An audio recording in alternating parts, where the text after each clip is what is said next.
Hello, hello. Welcome back to Let's Talk Entertainment News. A little bit of bad news for the streaming industry. It looks like cord cutters themselves, the early adopters of streaming, are in fact now beginning to cut streaming. Not an unexpected phenomenon, but we're going to talk about that in just a moment. But before we do, just a quick reminder, if you do choose to join us in the comment section, all that we ask is to be kind. The world is a mean, nasty place, and there's no reason why we need to bring that shit here home to Let's Talk Entertainment. All right then, cord cutters are cutting costs by cutting back on streaming. Yeah, I was going to say this right now. I kind of told you so. I've been a skeptic of streaming for years. I do a little bit of streaming. I do a lot of cable still. But yeah, in a significant shift in consumer behavior, cord cutters, those who have ditched traditional cable and satellite TV, are now slashing the number of paid streaming services they subscribe to. According to a recent survey of over 1,400 cord cutters, the survey conducted in early 2025 reveals that 53.1% of cord cutters now pay for 3 or fewer streaming services, while a striking 71% subscribe to 4 or fewer. This marks a notable departure from the streaming boom of the 2020, when cord cutters piled on subscriptions, often juggling multiple platforms to access their favorite shows and movies. The survey highlights a growing trend of cost consciousness among cord cutters, with many now spending just $30 to $40 a month on streaming services. To keep bills low, cord cutters are increasingly skipping expensive live TV streaming platforms like YouTube TV and Hulu Plus.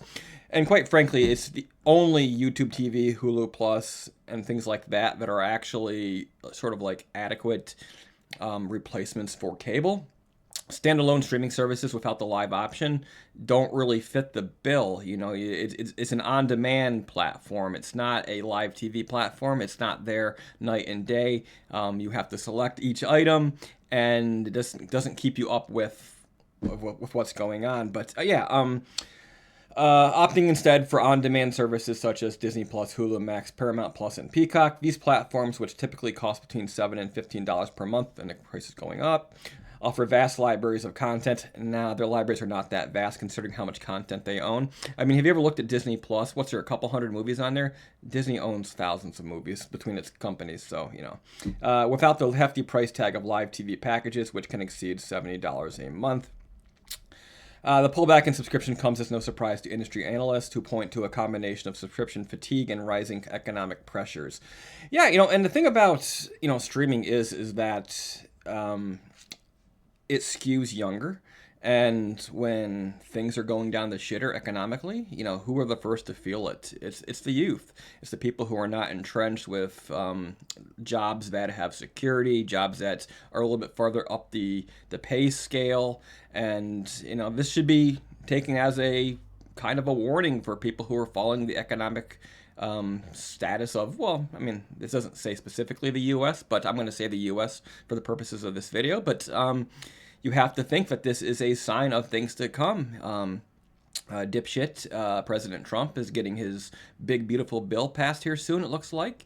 And we've had all this turbulence because of tariffs, on and off again tariffs, trade deals, on and off trade deals, and all of this stuff. It creates uncertainty. And when companies are looking to shore up their situation, what do? They cut low jobs on the totem poles. That's the jobs that young people have. Also, if the parents at home, if those people are supplying the funding for the streaming services, they're going to cut those streaming services away from their kids as well.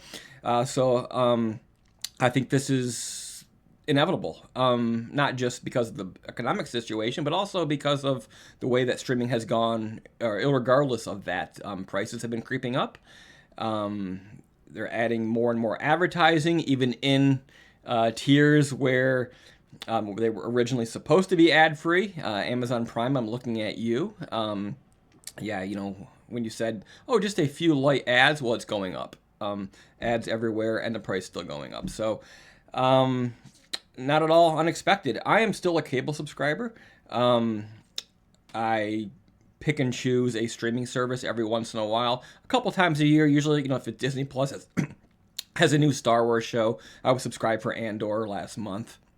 But I've never found a sort of on-demand standalone streaming service that sort of meets my needs year-round. So it just makes it very difficult to ditch cable completely.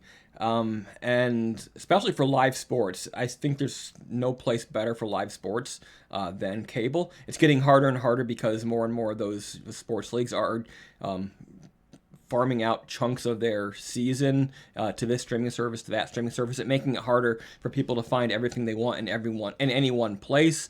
But I think that streaming is still in its infancy in a sense, but it's going to have to learn to grow up here pretty quickly because things they are changing and things are not what they've always said they were. Streaming is not sort of the be all end all of entertainment and news programming. It's a part of a larger package, and even if you cut the cord, you don't want cable.